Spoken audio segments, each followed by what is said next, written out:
Chapter को देखने वाले हैं वो आपका 11 चैप्टर होगा। और जैसा कि इस चैप्टर का नाम हम देख सकते हैं कि हमारे चारों ओर वायु की बात की जा रही है, ठीक है। और क्लास कौन सी है, तो ये आपकी क्लास की 6 की साइंस की सब्जेक्ट होगी। और ये जो है इसमें आज लास्ट चैप्टर हम लोग देख रहे हैं, ये आज ख़त्म हो जाएगी। 11 चैप्टर तक ही था और ये NCERT जो मैं न्यू एडिशन में करा रही हूँ वही है, ठीक है। तो चलिए हम लोग इसको देखते हैं कि डिटेल में क्या बोला जा रहा है। 11 चैप्टर में हमारे चारों ओर वायु की बात की जा रही है, ठीक है। यहाँ पे देखिए कि अध्याय 6 में जो है चैप्टर 6 में हमने पढ़ा कि हमने यह देखा कि सभी जीवों को वायु की आवश्यकता होती है, क्योंकि यह क्या होता है, आपने कभी वायु को देखा होगा, ठीक है। तो यहाँ पे पूछा जा रहा है क्या आपने कभी वायु को देखा है, और आपने कभी नहीं देखा होगा क्योंकि जो वायु होता है वो दिखता नहीं है, ठीक है। क्योंकि निश्चय ही वायु की उपस्थिति कई तरीक़ों से जो है अनुभव कर सकते हैं। वायु को देख तो नहीं सकते लेकिन अनुभव हम कर सकते हैं, ठीक है। इसे आप तब अनुभव करेंगे जब पेड़ों की पत्तियां खड़खड़ाती है या कपड़े सुखाने वाले तार पर लटके कपड़े धीरे धीरे हिलते हैं, ठीक है। तो आप जब मतलब कोई भी आहट वगैरह होता है तो हम सब तब समझते हैं कि यहाँ हवा चल रहा है, ठीक है। उसके अलावा जो है पंखे के चालू होने पर खुली पुस्तक के पृष्ठ आवाज़ करते हैं। वायु के बहने के कारण ही हमारी पतंगों का उड़ना संभव हो पाता है, ठीक है। क्या आपको अध्याय 3 का क्रियाकलाप 3 याद है, जिसमें आपने रेत और बुरादे को निष्पावन द्वारा अलग किया था। यानी किसका, तो रेत और बुरादे को निष्पावन विधि से हमने अलग किया था, ठीक है। ऑलरेडी चैप्टर बना हुआ है, आप जाके देख लीजिएगा, ठीक है। निष्पावन की प्रक्रिया बहती हुई वायु से अधिक प्रभावी होती है। यानी कहने का जो बहती हुई वायु है, हवा है, उससे निष्पावन वाली जो प्रक्रिया होती है वो ज़्यादा प्रभावित होती है, ठीक है। मतलब ज़्यादा वो यूज़ होता है, ठीक है।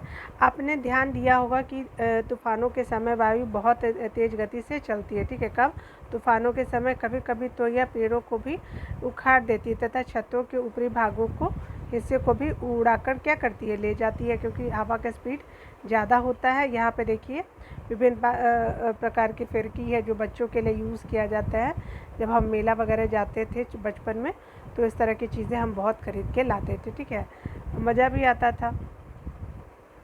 अब तो खैर बच्चे रहे नहीं, हम लोग सारे बड़े हो चुके हैं, ठीक है। उसके अलावा देखिए एक्टिविटी यहाँ पे बताया जा रहा है, कहा जा रहा है क्या कि आप यहाँ पे देखिए कि फिरकी की डंडी को पकड़िए और उसे एक खुले क्षेत्र में विभिन्न दिशाओं में रखिए।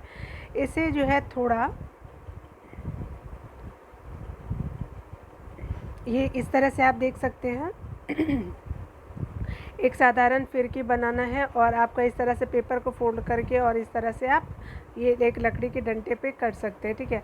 आगे पीछे कीजिए और देखिए कि क्या होता है, क्या फिरकी घूमती है। फिरकी को कौन घुमाता है, क्या इसे वायु नहीं घुमा रही है, क्योंकि जब हम नहीं घुमा रहे हैं तो घुमा कौन रहा है, वायु ही घुमा रहा है, ठीक है।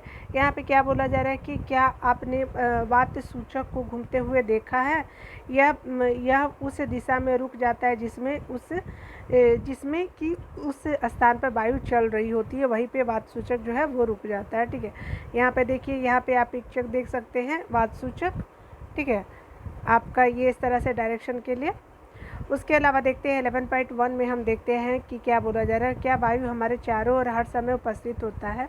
अपनी मुट्ठी बंद करें, इसके अंदर क्या है, कुछ नहीं है। इसका पता लगाने के निम्नलिखित क्रिया एक्टिविटी हम कर सकते हैं। देखिए क्या होता है, कांच की एक खुली हुई खाली बोतल लीजिए। क्या यह वास्तव में बिल्कुल खाली है या उसके अंदर कुछ है। अब इसे उल्टा कीजिए। क्या अब इसके अंदर कुछ है, आप देख सकते हैं, ठीक है। चलिए यहाँ पे देखिए एक खाली बोतल से प्रयोग बोला जा रहा है। यहाँ पे आप जैसा कि देख सकते हैं, ऊपर तो हमने सारा चीज़ों को देख लिया था, कुछ तो छूटा हुआ नहीं है। चलिए यहाँ पे जो बोला जा रहा है तो कह रहा है कि अब बोतल के खुले मुख को पानी से भरी हुई बाल्टी में क्या कीजिए कि 11.4 के अनुसार डुबोइए और बोतल को ध्यान से देखिए। क्या पानी बोतल के अंदर प्रवेश करता है, तो क्या जो पानी है वो बोतल के अंदर प्रवेश कर रहा है। अब बोतल को थोड़ा सा तिरछा कीजिए, ठीक है। क्या अब पानी जो है वो बोतल में प्रवेश कर रहा है तिरछा करने पे। क्या आप बोतल में कुछ बुलबुले बाहर आते देखते हैं या बुदबुदाहट सुनाई देती है। क्या अब आप अनुमान लगा सकते हैं कि बोतल के अंदर क्या था? ठीक है, अगला देखिए। हाँ, आप ये सही है कि यह वायु है जो कि बोतल में उपस्थित थी। बोतल पूरी तरह से किसी प्रकार की खाली नहीं थी, ठीक है। वास्तव में इसे उलटने पर भी यह पूरी तरह से वायु से भरी हुई थी, ठीक है। यानी पूरी तरह से उलटने के बाद भी इसके अंदर क्या था? वायु भरा हुआ था। इसलिए आप देखते हैं कि जब बोतल उल्टी स्थिति में होती है, पानी बोतल में प्रवेश नहीं करता, क्योंकि वायु के निकलने के लिए कोई जगह नहीं होती है। जब बोतल की तीक्षा करते हैं तो वायु बुलबुले के रूप में बाहर आती है और वायु के निकलने से खाली हुई भाग में पानी भर जाता है। यानी जो हमने निकाला है वहाँ से, तो वहाँ क्या भर जाता है? तो ये आपका पानी भर जाता है। उसके अलावा जो है वायु के निकालने से खाली हुए भाग को कौन भरता है? तो पानी भर देता है, ठीक है। यह क्रियाकलाप दर्शाता है कि वायु स्थान घेरती है, यानी वायु जो है जगह लेती है, यह बोतल के पूरे क्षेत्र स्थान में भर जाती है, ठीक है। और ये चारों ओर उपस्थित है, ठीक है। ये हमारे चारों ओर बिल्कुल उपस्थित है। वायु का कोई कलर नहीं होता, रंगीन होता है ये वायु, ठीक है। उसी तरह से हम इसके आर पार देख सकते हैं, यह पारदर्शी भी होता है, ठीक है। हमारी जो पृथ्वी वायु की एक पतली परत से घिरी हुई है, हमारी जो पृथ्वी है वायु की एक पतली परत से घिरी हुई है। इस परत का विस्तार पृथ्वी की सतह से कई किलोमीटर ऊपर है, ठीक है। तथा इसे क्या कहते हैं? वायुमंडल कहते हैं, ठीक है। आगे देखते हैं जो भी पॉइंट। यहाँ देखिए, यहाँ पे जो है, यहाँ पे जो ऑक्सीजन लेकर के क्या किया जा रहा है? पर्वतरोही अपने ऑक्सीजन के सिलेंडरों के साथ, ठीक है। तो जो पर्वत पे चढ़ते हैं तो वो क्या होता है कि ऊपर जो होते हैं ऑक्सीजन लेवल कम हो जाता है, इसलिए वो ऑक्सीजन सिलेंडर लेके जाते हैं और आपको चेहरे पे भी पहने रहते हैं, ठीक है। और ये सपोर्ट के लिए जो ऊंचाई पे चढ़ते हैं तो ये पर्वतरोही यूज़ करते हैं सिलेंडर को, ठीक है। अगला देखिए, यहाँ पे क्या बोला कि जैसे जैसे हम वायुमंडल में पृथ्वी के तल से ऊपर की ओर जाते हैं, वायु विरल होती जाती है। यानी कहने का मतलब कि जैसे जैसे हम लोग पृथ्वी तल से ऊपर जाएंगे वायु विरल होगी। क्या अब आप विचार कर सकते हैं कि पर्वतारोही ऊंचे पर्वतों पर चढ़ते समय ऑक्सीजन के सिलेंडर अपने साथ क्यों ले जाते हैं, ठीक है। वायु किससे बनी है? यानी वायु जो है वो बनी किससे है? आप ध्यान दीजिए, 18वीं शताब्दी तक लोग सोचते थे कि वायु केवल एक ही पदार्थ है, ठीक है। वायु जो है 18वीं शताब्दी तक लोग सोचते थे वायु केवल एक ही पदार्थ है। प्रयोग से सिद्ध हो गया है कि वास्तव में ऐसा नहीं है। वायु अनेक गैसों का एक मिश्रण है, ठीक है। यह मिश्रण किस प्रकार का है? आइए एक करके जानते हैं कि इसमें कौन कौन से चीज़ें होती है, ठीक है। जल वाष्प को हम लोग देख लेते हैं। हमने पहले पढ़ा है कि वायु में जल वाष्प विद्यमान होती है, ठीक है। हमने यह भी देखा है कि जब वायु किसी ठंडे पृष्ठ से संपर्क में आती है तो इसमें उपस्थित जल वाष्प ठंडी होकर संघनित हो जाती है। यानी वायु जब किसी ठंडे पृष्ठ के संपर्क में जब आती है तो क्या होता है कि जल वाष्प जो होते हैं ठंडी होकर के क्या हो जाती है? संघनित हो जाती है, तथा जल की बूंदें ठंडे पृष्ठ पर दिखाई देती है, ठीक है। प्रकृति में जल चक्र के लिए के लिए वायु में जलवाष्प का उपस्थित होना अनिवार्य है, ठीक है। प्रकृति में जल चक्र के लिए वायु में जलवाष्प अगर नहीं होगा तो ये प्रक्रिया संभव नहीं है, ठीक है। देखिए, कांच का गिलास है यहाँ पे, तो आप देख सकते हैं दो कैंडल लिया गया है। एक को क्या किया गया है? कैंडल से आपका कांच के गिलास से उसको ढक लिया जाएगा। वायु में आपका बोला जा रहा है कि ऑक्सीजन की बात की जा रही है, तो चलिए ऑक्सीजन का हम लोग एक्टिविटी कर लेते हैं। अपने शिक्षक की उपस्थिति में एक समान लंबाई की दो मोमबत्ती मेज पे रखे, उन्हें जलाए। उनमें से एक मोमबत्ती पर कांच का एक गिलास उल्टा करके रख दे, ठीक है।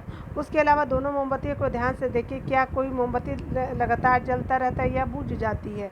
आप देखेंगे कि मोमबत्ती गिलास से जो ढकी हुई है वह कुछ देर बाद क्या होती है? बुझ जाती है, ठीक है। ये बुझ जाएगी, उसके अलावा जो है दूसरी मोमबत्ती जो है कि जलती रहेगी। इसका कारण क्या है? विचार करने की बात किया जा रहा है, तो कह रहा है क्या कि ऐसा प्रतीत होता है कि गिलास से ढकी मोमबत्ती इसलिए बुझ जाती है क्योंकि वायु का यह घटक जो होता है मोमबत्ती के जलने में जो होते सहायक होते हैं, वह सीमित है और मोमबत्ती जलने से कुछ देर बाद समाप्त हो जाती है। जबकि क्या होता है कि दूसरी मोमबत्ती को लगातार वायु मिलती रहती है, ठीक है। क्योंकि देखिए यहाँ जो कैंडल है, अगर इस पर क्या है, ये लॉ है आपका, इस तरह से आपका जल रहा है। अगर कोई हम लोग ग्लास वगैरह अगर रख देते हैं, मान लीजिए कि ये ग्लास है हमारा, अगर ग्लास हम रख देते हैं तो क्या हो जाएगी? इसको ढक देगा दूसरा, क्योंकि ये इसमें ऑक्सीजन सप्लाई नहीं हो पा रहा, दूसरा जो है वो क्या हो रहा है? ऑक्सीजन सप्लाई हो रहा है। तो क्या होगा कि ये जलता रहेगा और ये बुझ जाएगा, ठीक है, याद रखिएगा। उसके अलावा जो है कि वायु का यह घटक जो जलने में सहायक है वो ऑक्सीजन कहलाता है, ठीक है, यानी वायु को जलने के लिए क्या चाहिए, ऑक्सीजन चाहिए, ठीक है। चलिए नाइट्रोजन को देख लेते हैं।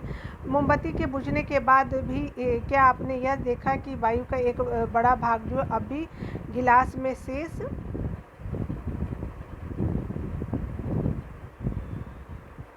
शेष रह गई है, ठीक है, मतलब आपने देखा कि गिलास में जो शेष रह गई है यह सूचित करता है कि वायु का कुछ अवयव जलने में सहायक नहीं होते, यानी वायु के कुछ अवयव जो होते हैं जलने में सहायक नहीं होते।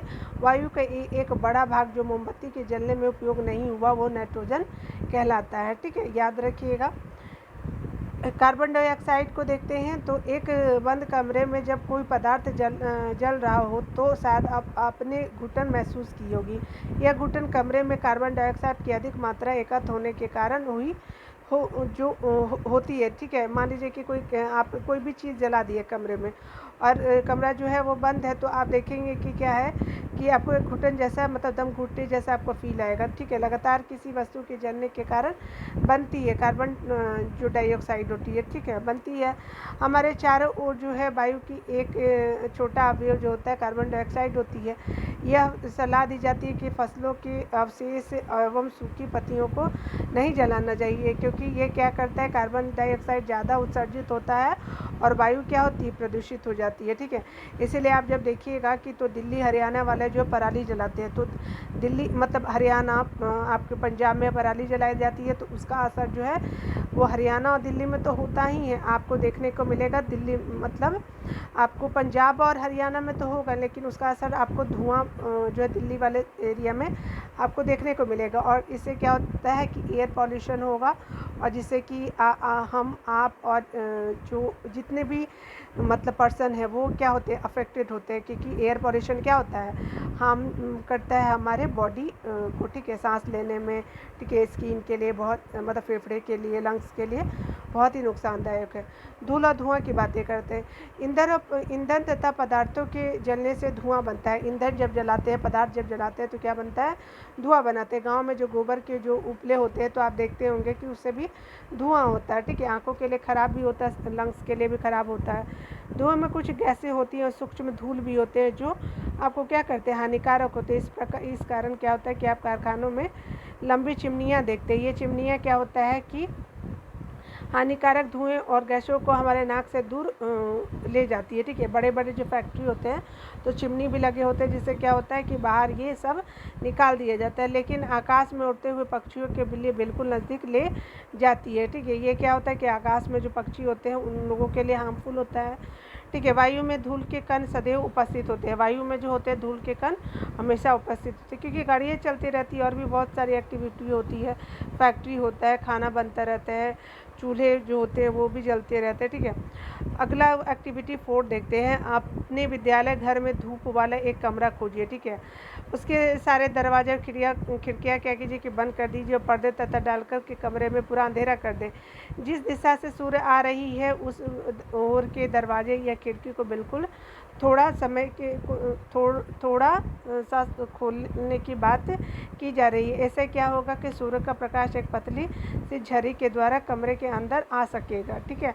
मतलब पतला सा जो है वो आप यहाँ पे सूर्य की पतली लाइन आई अंदर आती हुए सूर्य की किरणों को सावधानी पूर्वक देखने का यहाँ पे बात किया जा रहा है, ठीक है। कि आप देखिए किस तरह से, इस तरह से भी आप देखिएगा क्या होता है कि जब सुबह सुबह उठिएगा तो दरवाज़ा जब बंद रहता है तो इधर से भी लाइट आता है, साइड से भी लाइट आता है, यहाँ तो छेद है, ठीक है। वायु में धूल के कणों को उपस्थित का सूर्य के प्रकाश में अवलोकन आप यहाँ पे देख सकते हैं, ठीक है। यहाँ पे हल्का हल्का आपको दिखेगा छोटा छोटा पार्टिकल, ठीक है। आगे देखते हैं। क्या आप यह देखते हैं कि सूर्य की किरणों में कुछ छोटे छोटे चमकीले कण तेज़ी से घूम रहे हैं। ये कण क्या है, यहाँ पे बात की जा रही है, ये कण है क्या। अत्यधिक सर्दियों में आपने पेड़ों की पत्तियों से छनकर आते हुए सूर्य के प्रकाश किरण पुंज को देखा होगा, जिसमें कि धूल कण नृत्य करते प्रतीत होते हैं, ठीक है। यह दर्शाता है कि वायु में धूल के कण भी उपस्थित होते हैं। वायु में क्या होते हैं, तो धूल के कण भी होते हैं। अगला क्या बोल रहा है, कह रहा है क्या कि आपका जो बोला जा रहा है कि वायु में धूल के कण समय तथा स्थान के साथ चलते हैं, यानी वायु में जो धूल के कण होते हैं समय और स्थान के साथ चलते हैं। ठीक है, जब हम नाक से सांस लेते हैं, यानी नाक से जब सांस लेते हैं तो हम वायु अंदर लेते हैं। धूल के कणों को श्वसन तंत्र में जाने से रोकने के लिए हमारी नाक में छोटे छोटे बाल एवं श्लेष्मा उपस्थित होते हैं। हमारे नाक में छोटे छोटे बाल भी होते हैं, जिससे कोई भी धूल कण जो होता है उसको रोक दिया जाता है। ठीक है, क्या आप उस पल को याद कर सकते हैं जब आपके अभिभावक ने आपको मुंह से सांस लेने के लिए कारण डांटा होगा? क्यों? क्योंकि आपको छोटे छोटे बाल तो मुंह में नहीं होते ना, श्लेष्मा भी नहीं होते हैं। वो क्या हो जाता है कि मुंह को हमेशा बोला जाता है मुंह को बंद रखो सोते समय या फिर कहीं चलते समय।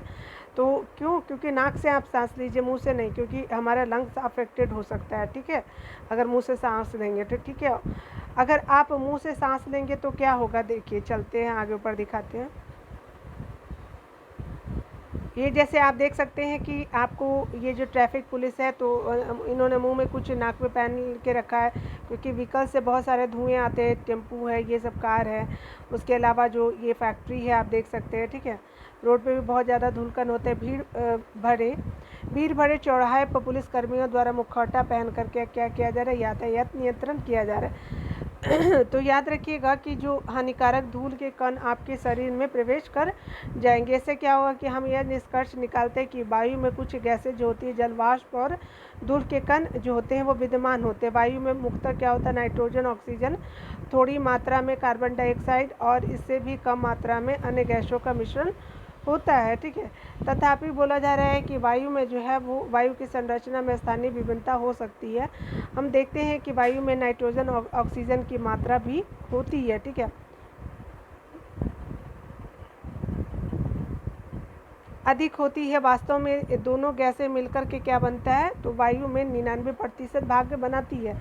ठीक है, शेष 1% जो होता है कार्बन डाइऑक्साइड और कुछ अन्य गैसें और जल वाष्प होती है। ठीक है, चलिए देखते हैं हम लोग कार्बन डाइऑक्साइड और ये आपका ऑक्सीजन। और अब सबसे ज़्यादा क्या होते हैं, तो हमारे एयर में जो होते हैं नाइट्रोजन होते हैं, उसके बाद ऑक्सीजन होते हैं, उसके बाद आपका जो 1% से के करीब होता है कार्बन डाइऑक्साइड, और आपका जो जलवाष्प और दूसरी गैसें जो होती हैं पिंक कलर से, ऑक्सीजन जो देख रहा है सबसे ज़्यादा वायु में नाइट्रोजन होती है। ठीक है, चलिए आगे देखते हैं। पानी और मिट्टी में रहने वाले जीवों और ऑक्सीजन को ऑक्सीजन कैसे मिल पाते हैं, यानी पानी और मिट्टी में रहने वाले जीव जो होते हैं उन और पौधे को ऑक्सीजन कैसे मिलता है। तो यहाँ पे एक्टिविटी हम लोग करके देखते हैं।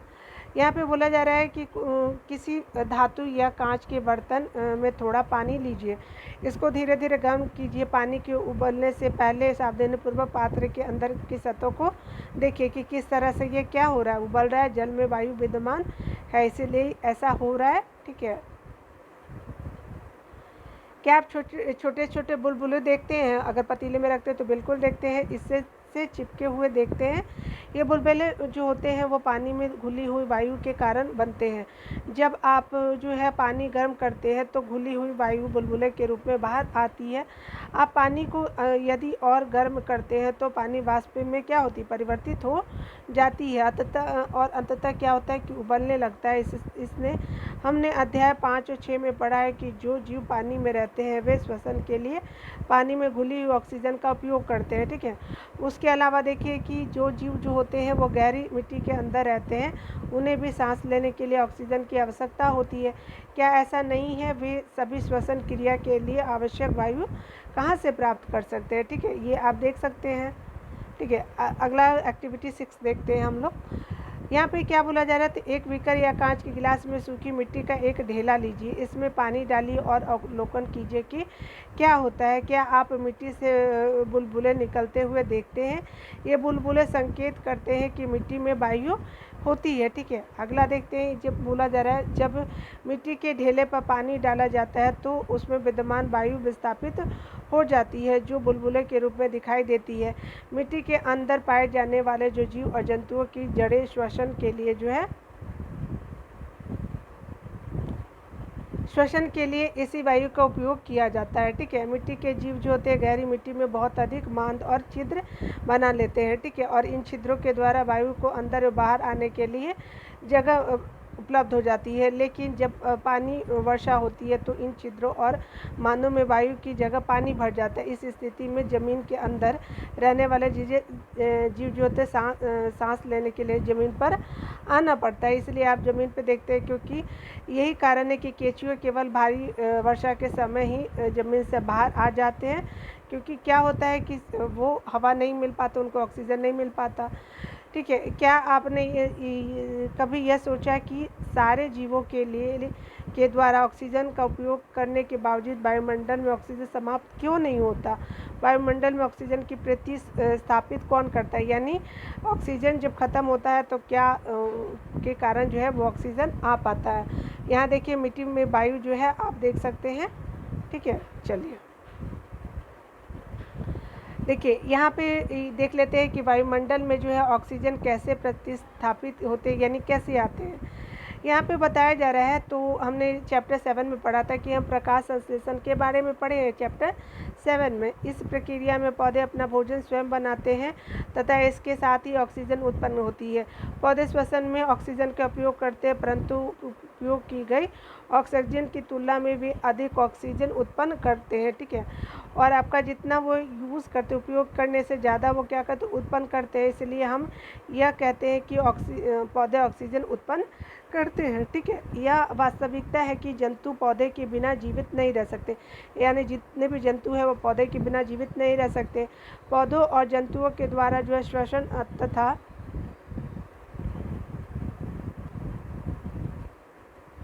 तथा पौधे के द्वारा जो है प्रकाश संश्लेषण से बना रहता है। इससे यह स्पष्ट होता है कि पौधे और जंतु एक दूसरे पर क्या होते हैं कि निर्भर होते हैं। अब हम यह अनुभव करेंगे कि पृथ्वी पर जीवन के लिए वायु अत्यंत महत्वपूर्ण है। क्या वायु के कुछ अन्य उपयोग भी है? क्या आपने पवन चक्की के बारे में सुना है? हम तो सांस तो लेते हैं, लेकिन पवन चक्की से आप देखिए आपका क्या बनाया जाता है, आपको बिजली भी बनाया जाता है पवन चक्की से। तमिलनाडु वगैरह एरिया में जो है आप इस तरह का देख सकते हैं, पवन चक्की है ये। ठीक है, और आपका जो है देखिए वायु चक्की को घुमाती है। वायु क्या करती है? पवन चक्की को घुमाती है। पवन चक्की का उपयोग ट्यूबवेल से पानी निकालने और आटा चक्की को चलाने में किया जाता है। पवन चक्की जो होता है, तो आप देख सकते हैं कि पवन चक्की क्या काम करता है, तो यहाँ जो विद्युत भी उत्पन्न करते हैं। ठीक है, पवन चक्की जो होते हैं आपको इलेक्ट्रिसिटी भी जनरेट करते हैं। वायु नावों को खेने में, ग्लाइडर, पैराशूट, हवाई जहाज़ को चलाने में सहायता करते हैं। वायु जो होता है वो ग्लाइडर के लिए भी, पैराशूट के लिए भी, हवाई जहाज़ के लिए भी मदद करता है। ठीक है, उसके अलावा जितने भी पक्षी होते, चमगादड़, कीड़े वायु को उपस्थिति के कारण ही उड़ पाते, अगर नहीं रहेगा तो पॉसिबल नहीं है। ठीक है, वायु बहुत से पौधे के बीजों और फूलों के पराग कणों को इधर उधर फैलाने में भी क्या करता है। ठीक है, तो बीज यहाँ से उड़ उड़ करके दूसरे जगह चला गया। ठीक है, फूल है। उसके अलावा जो जल चक्र में वायु का एक महत्वपूर्ण योगदान आपका भूमिका निभाती है। ठीक है, तो इस तरह से अलग अलग एक्टिविटी भी हमने देखा है।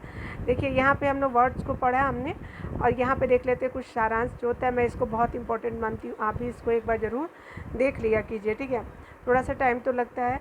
वायु प्रत्येक स्थान पे मिलती है। हम वायु को देख नहीं सकते, परंतु इसे अनुभव कर सकते हैं। ठीक है, गतिशील वायु को क्या कहते हैं? पवन कहते हैं।